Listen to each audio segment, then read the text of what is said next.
చెప్పండి. మీడియా మిత్రులందరికీ నా హృదయపూర్వక ధన్యవాదాలు. ఎందుకంటే ఏ చిన్నదైనా కానీ ఫస్ట్ ఎవరి దగ్గరికి వెళ్ళాలన్నా దానికి మీరే, కాబట్టి మీ అందరికీ కూడా నా హృదయపూర్వక ధన్యవాదాలు తెలియజేస్తున్నాను. ఎందుకంటే ఇప్పుడు అంబేద్కర్ అభయహస్తం మన కాంగ్రెస్ పార్టీ రేవంత్ రెడ్డి గారు మనకి ఇస్తానని అనిల్ గారు మన ఫేవర్గా డిక్లరేషన్ పెట్టిన సభలో, అందుకని అలాంటిది ఇప్పుడు ఎంతమంది అయితే అభయహస్తం గురించి అయితే ఎంతమంది అయితే అప్లై చేసుకున్న వాళ్ళకి, అలాగే ఇప్పుడు చేసుకుంటున్న వాళ్ళకి కూడా 12 లక్షలు వాళ్ళకి ఉపాధి కోసం ఇవ్వాలి. ఎందుకంటే వాళ్ళ వ్యాపారాల గురించి, వాళ్ళ వృత్తుల గురించి అన్ని బడుగు బలహీన వర్గాలకు ప్రతి ఒక్కరికి కూడా 12 లక్షలు అందేలాగా సీఎం రేవంత్ రెడ్డి గారికి కోరుకుంటున్నాను. Thank you. రైట్ అమ్మా, సైలెన్స్ అమ్మా ఒకసారి. బొంకూరి సురేందర్ సాని, మాదిగ శక్తి వ్యవస్థాపక అధ్యక్షులు.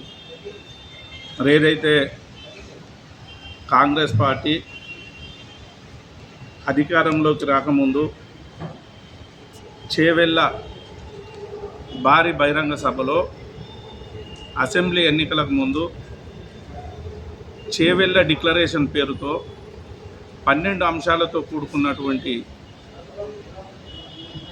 అంశాలను మరి మేము అధికారంలోకి వచ్చిన వెంటనే మొదటి మంత్రివర్గ సమావేశంలోనే ఈ 12 అంశాలను ఇంప్లిమెంటేషన్ చేస్తామని ఆ రోజు ముఖ్య అతిథిగా వచ్చినటువంటి అఖిల భారత కాంగ్రెస్ పార్టీ జాతీయ అధ్యక్షులు మల్లికార్జున ఖర్గే గారు మరి ప్రకటన చేసుకోవడం జరిగింది. ఆ రోజు వేదిక మీద మరి పెద్దలు దళిత వర్గాలకు సంబంధించినటువంటి మరి బట్టి విక్రమార్క గారు అయితేనేమి, దామోదర రాజనరసింహ గారు అయితేనేమి, మరి గిరిజన నాయకులు బెల్లయ్య నాయక్ గారు అయితేనేమి, అప్పుడున్నటువంటి ఎస్సీల తరపున ఉన్నటువంటి ప్రీతం గారు అయితేనేమి, వీరందరూ కూడా మరి 12 అంశాలతో కూడుకున్నటువంటి చేవెళ్ళ డిక్లరేషన్ను ప్రకటించడం జరిగింది. అందులో ముఖ్యమైన అంశము ప్రతి దళిత గిరిజన కుటుంబానికి 12 లక్షల రూపాయల ఆర్థిక సాయాన్ని అందిస్తామని చెప్పడం జరిగింది. అలాగే ఎస్సీలకు 3 కార్పొరేషన్లు, ఎస్టీలకు 3 కార్పొరేషన్లను ప్రకటించడం జరిగింది. మరి ఎస్సీలలో ఎస్సీ రిజర్వేషన్లను 18%, ఎస్టీల రిజర్వేషన్ను 12% పెంచుతామని ప్రకటన చేయడం జరిగింది. మరి ఒక పక్క విద్యాజ్యోతుల పథకం అని అందులో ఒక అంశాన్ని తీసుకొని మరి ఎస్సీ ఎస్టీ వాళ్ళు ఎవరైతే విద్యార్థులు ఉంటారో వాళ్ళు మరి 10వ తరగతి నుండి పీజీ పాస్ అయ్యే వరకు కూడా ఒక్కొక్క అంశంతో కొన్ని రూపాయలను ప్రకటించడం జరిగింది. మరి అలాంటి పథకాన్ని నిర్వీర్యం చేస్తూ ఈరోజు ఏదైతే విద్యా హక్కు చట్టాన్ని అమలు పరచకుండా మరి ఏదైతే మన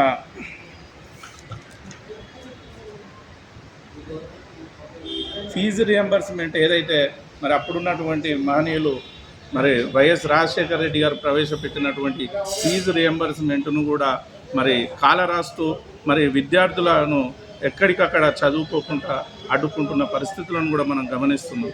మరి దీన్ని ముఖ్యంగా మరి పలుమార్లు మరి అడ్డూరు లక్ష్మణ్ కుమార్ కావచ్చు, మరి పెద్దలను కూడా మేము సంప్రదించి మరి 33 నెలలు మరి గడుస్తున్నది, మన పరిస్థితి ఏంటిది మరి అంటే కూడా వాళ్ళు నోరు మీద కార్యక్రమంలో లేరు. వారికి ఒకటే ఆశ, మేము ఇంకా ఉన్నత పదవులు అనుభవించాలి, అంజన కాడికి దండుకోవాలనే పరిస్థితులలో వారు కనబడుతున్నారు. కానీ మరి మా జాతి ప్రజల పక్షాన మా జాతులకు మేము అప్పుడు హామీ ఇచ్చాము, హామీలను నెరవేర్చుకోవడంలో మా భాగస్వామ్యం అవసరమనే మరి దిశగా వాళ్ళ ప్రయత్నాలు లేవు. కాబట్టి మేము చెలో ఢిల్లీ కార్యక్రమాన్ని పెట్టుకోవడం జరిగింది. ఈ చెలో ఢిల్లీ కార్యక్రమం కూడా అంబేద్కర్ ఐడియాలజీతో, కాంశీరామ్ గారి ఆలోచన విధానంతో రాజ్యాంగబద్ధంగా మా నిరసన గలాన్ని వినిపిస్తాం. ఏంటిదంటే మరి ఇక్కడి నుండి మరి ఖర్గే గారికి ఇక్కడ జరుగుతున్న దళిత గిరిజనులకు జరుగుతున్న అన్యాయాలు వారికి తెలుస్తున్నాయో తెలుస్తలేవో, మరి వీళ్ళు ఇన్ని పర్యాయాలు కూడా ఢిల్లీకి పోతున్నా కూడా వీళ్ళు మరి మా అంశాలను మాట్లాడతలేరేమో. మేమన్నా పోయి మరి దళితులకే పెద్దన్నగా ఉన్నటువంటి మల్లికార్జున ఖర్గే గారికి మరి అతని చెవులలో ఈ మాటలు వేయాలనే ఒక సంకల్పంతో మేము వెళ్ళడం జరుగుతుంది. కాబట్టి మరి ఇక్కడ ఉన్నటువంటి మేము మా దళిత గిరిజన ఎమ్మెల్యేలను మినిస్టర్లను ఒకటే హెచ్చరిస్తున్నాం, మీకు ప్రజలల్లో మళ్ళీ ఆదరణ ఉండాలి, మళ్ళీ మీరు గెలవాలంటే తప్పకుండా దళిత గిరిజన ఆదివాసులకు రావాల్సినటువంటి ప్రతి ఒక్క సంక్షేమ ఫలాన్ని అందించే విధంగా మీ ప్రయత్నాలు గిట్ట లేకపోతే తప్పనిసరిగా మరి ఎరకల సంఘంతో మాదిగ శక్తి ఇద్దరం కలిసి తప్పనిసరిగా ప్రతి గ్రామంలో మిమ్మల్ని మరి ఎలాంటి కార్యక్రమాలు చేయకుండా మరి ఎక్కడికక్కడ అడ్డుపడతామని హెచ్చరిస్తున్నాం.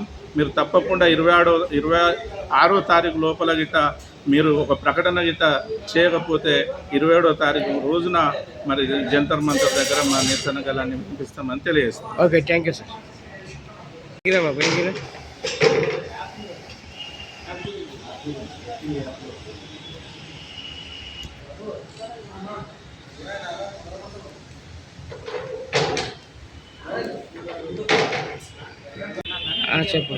చెప్పండి.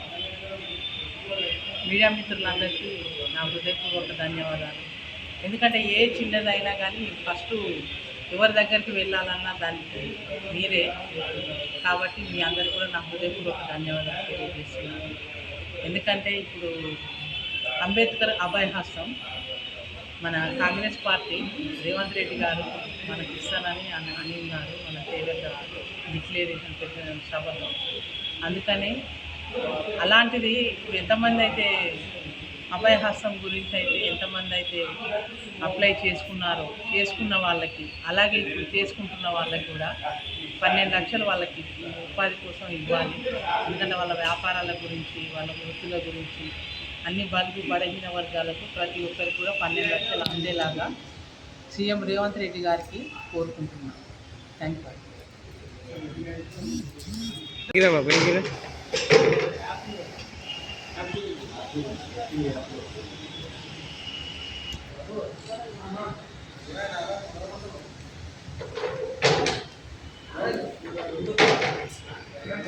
రైట్ అమ్మా, సైలెన్స్ అమ్మా ఒకసారి. గుంటూరి సురేందర్ సాని మాదిగ శక్తి వ్యవస్థాపక అధ్యక్షులు. మరి ఏదైతే కాంగ్రెస్ పార్టీ అధికారంలోకి రాకముందు చేవెళ్ళ భారీ బహిరంగ సభలో అసెంబ్లీ ఎన్నికలకు ముందు చేవెళ్ళ డిక్లరేషన్ పేరుతో 12 అంశాలతో కూడుకున్నటువంటి అంశాలను మరి మేము అధికారంలోకి వచ్చిన వెంటనే మొదటి మంత్రివర్గ సమావేశంలోనే ఈ 12 అంశాలను ఇంప్లిమెంటేషన్ చేస్తామని ఆ రోజు ముఖ్య అతిథిగా వచ్చినటువంటి అఖిల భారత కాంగ్రెస్ పార్టీ జాతీయ అధ్యక్షులు మల్లికార్జున ఖర్గే గారు మరి ప్రకటన చేసుకోవడం జరిగింది. ఆ రోజు వేదిక మీద మరి పెద్దలు దళిత వర్గాలకు సంబంధించినటువంటి మరి బట్టి విక్రమార్క గారు అయితేనేమి, దామోదర రాజనరసింహ గారు అయితేనేమి, మరి గిరిజన నాయకులు బెల్లయ్య నాయక్ గారు అయితేనేమి, అప్పుడున్నటువంటి ఎస్సీల తరపున ఉన్నటువంటి ప్రీతం గారు అయితేనేమి, వీరందరూ కూడా మరి 12 అంశాలతో కూడుకున్నటువంటి చేవెళ్ళ డిక్లరేషన్ను ప్రకటించడం జరిగింది.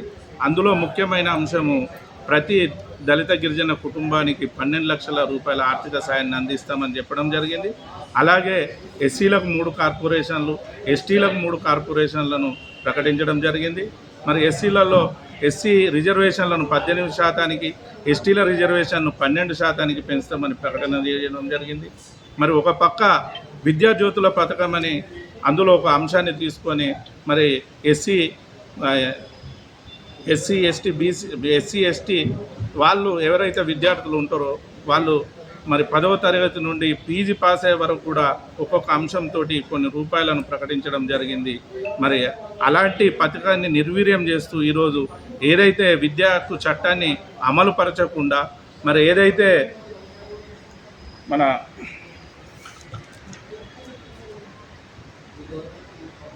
ఫీజు రియంబర్స్మెంట్ ఏదైతే మరి అప్పుడున్నటువంటి మహనీయులు మరి వైఎస్ రాజశేఖర రెడ్డి గారు ప్రవేశపెట్టినటువంటి ఫీజు రియంబర్స్మెంట్ను కూడా మరి కాలరాస్తూ మరి విద్యార్థులను ఎక్కడికక్కడ చదువుకోకుండా అడ్డుకుంటున్న పరిస్థితులను కూడా మనం గమనిస్తున్నాం. మరి దీన్ని ముఖ్యంగా మరి పలుమార్లు మరి అడ్డూరు లక్ష్మణ్ కుమార్ కావచ్చు, మరి పెద్దలను కూడా మేము సంప్రదించి మరి 33 నెలలు మరి గడుస్తున్నది, మన పరిస్థితి ఏంటిది మరి అంటే కూడా వాళ్ళు నోరు మీద కార్యక్రమంలో లేరు. వారికి ఒకటే ఆశ, మేము ఇంకా ఉన్నత పదవులు అనుభవించాలి, అందిన కాడికి దండుకోవాలనే పరిస్థితులలో వారు కనబడుతున్నారు. కానీ మరి మా జాతి ప్రజల పక్షాన మేము మా జాతులకు మేము అప్పుడు హామీ ఇచ్చాము, హామీలను నెరవేర్చుకోవడంలో మా భాగస్వామ్యం అవసరమనే మరి దిశగా వాళ్ళ ప్రయత్నాలు లేవు. కాబట్టి మేము చెలో ఢిల్లీ కార్యక్రమాన్ని పెట్టుకోవడం జరిగింది.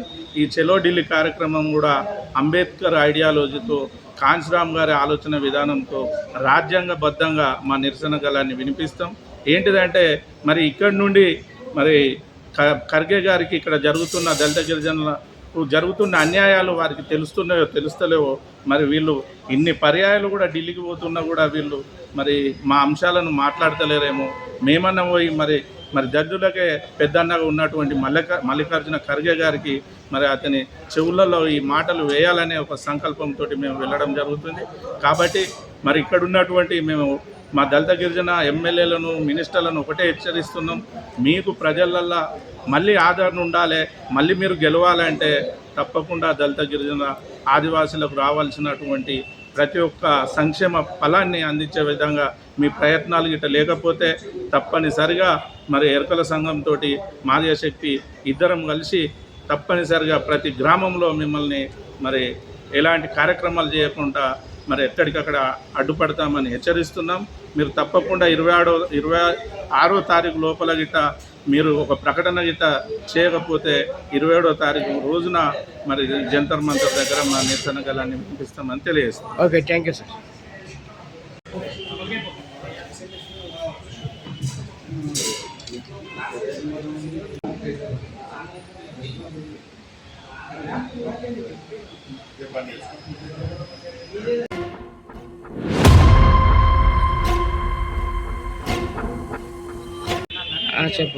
చెప్పండి. మీడియా మిత్రులందరికీ నా హృదయపూర్వక ధన్యవాదాలు. ఎందుకంటే ఏ చిన్నదైనా కానీ ఫస్ట్ ఎవరి దగ్గరికి వెళ్ళాలన్నా దానికి మీరే, కాబట్టి మీ అందరికీ కూడా నా హృదయపూర్వక ధన్యవాదాలు తెలియజేస్తున్నాను. ఎందుకంటే ఇప్పుడు అంబేద్కర్ అభయహస్తం మన కాంగ్రెస్ పార్టీ రేవంత్ రెడ్డి గారు మనకి ఇస్తానని అని ఉన్నారు మన తేలిక డిక్లరేషన్ పెట్టిన సభలో. అందుకని అలాంటిది ఇప్పుడు ఎంతమంది అయితే అభయహస్తం గురించి అయితే ఎంతమంది అయితే అప్లై చేసుకున్న వాళ్ళకి, అలాగే ఇప్పుడు చేసుకుంటున్న వాళ్ళకి కూడా 12 లక్షలు వాళ్ళకి ఉపాధి కోసం ఇవ్వాలి. ఎందుకంటే వాళ్ళ వ్యాపారాల గురించి, వాళ్ళ వృత్తుల గురించి, అన్ని బడుగు బలహీన వర్గాలకు ప్రతి ఒక్కరికి కూడా 12 లక్షలు అందేలాగా సీఎం రేవంత్ రెడ్డి గారికి కోరుకుంటున్నాను. Thank you. రైట్ అమ్మా, సైలెన్స్ అమ్మా ఒకసారి. గుంటూరి సురేందర్ సాన్ని, మాదిగ శక్తి వ్యవస్థాపక అధ్యక్షులు. మరి ఏదైతే కాంగ్రెస్ పార్టీ అధికారంలోకి రాకముందు చేవెళ్ళ భారీ బహిరంగ సభలో అసెంబ్లీ ఎన్నికలకు ముందు చేవెళ్ళ డిక్లరేషన్ పేరుతో 12 అంశాలతో కూడుకున్నటువంటి అంశాలను మరి మేము అధికారంలోకి వచ్చిన వెంటనే మొదటి మంత్రివర్గ సమావేశంలోనే ఈ 12 అంశాలను ఇంప్లిమెంటేషన్ చేస్తామని ఆ రోజు ముఖ్య అతిథిగా వచ్చినటువంటి అఖిల భారత కాంగ్రెస్ పార్టీ జాతీయ అధ్యక్షులు మల్లికార్జున ఖర్గే గారు మరి ప్రకటన చేసుకోవడం జరిగింది. ఆ రోజు వేదిక మీద మరి పెద్దలు దళిత వర్గాలకు సంబంధించినటువంటి మరి బట్టి విక్రమార్క గారు అయితేనేమి, దామోదర రాజనరసింహ గారు అయితేనేమి, మరి గిరిజన నాయకులు బెల్లయ్య నాయక్ గారు అయితేనేమి, అప్పుడున్నటువంటి ఎస్సీల తరపున ఉన్నటువంటి ప్రీతం గారు అయితేనేమి, వీరందరూ కూడా మరి 12 అంశాలతో కూడుకున్నటువంటి చేవెళ్ళ డిక్లరేషన్ను ప్రకటించడం జరిగింది. అందులో ముఖ్యమైన అంశము ప్రతి దళిత గిరిజన కుటుంబానికి 12 లక్షల రూపాయల ఆర్థిక సాయాన్ని అందిస్తామని చెప్పడం జరిగింది. అలాగే ఎస్సీలకు 3 కార్పొరేషన్లు, ఎస్టీలకు 3 కార్పొరేషన్లను ప్రకటించడం జరిగింది. మరి ఎస్సీలలో ఎస్సీ రిజర్వేషన్లను 18%, ఎస్టీల రిజర్వేషన్ను 12% పెంచుతామని ప్రకటన చేయడం జరిగింది. మరి ఒక పక్క విద్యాజ్యోతుల పథకం అని అందులో ఒక అంశాన్ని తీసుకొని మరి ఎస్సీ ఎస్టీ వాళ్ళు ఎవరైతే విద్యార్థులు ఉంటారో వాళ్ళు మరి 10వ తరగతి నుండి పీజీ పాస్ అయ్యే వరకు కూడా ఒక్కొక్క అంశంతో కొన్ని రూపాయలను ప్రకటించడం జరిగింది. మరి అలాంటి పథకాన్ని నిర్వీర్యం చేస్తూ ఈరోజు ఏదైతే విద్యా హక్కు చట్టాన్ని అమలు పరచకుండా మరి ఏదైతే మన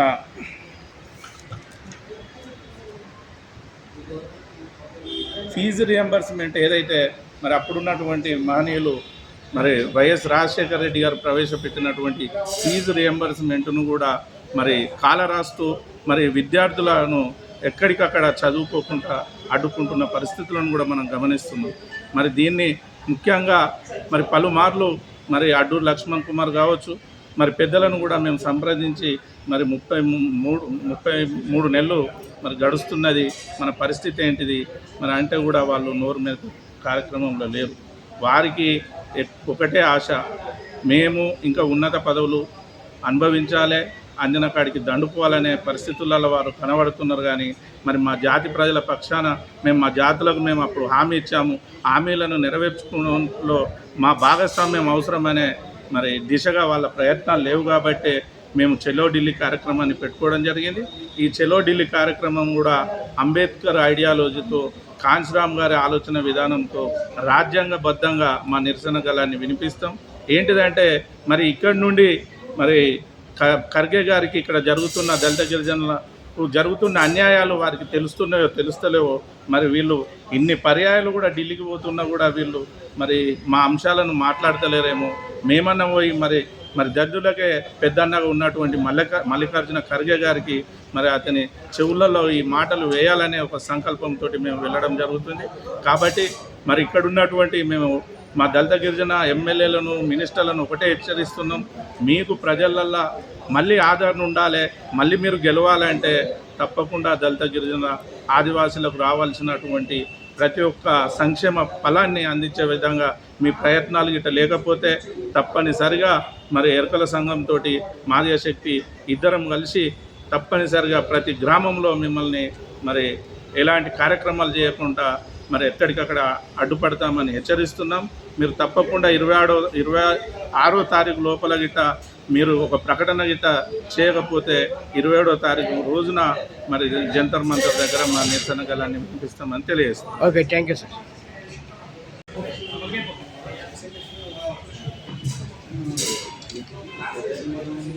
బాబు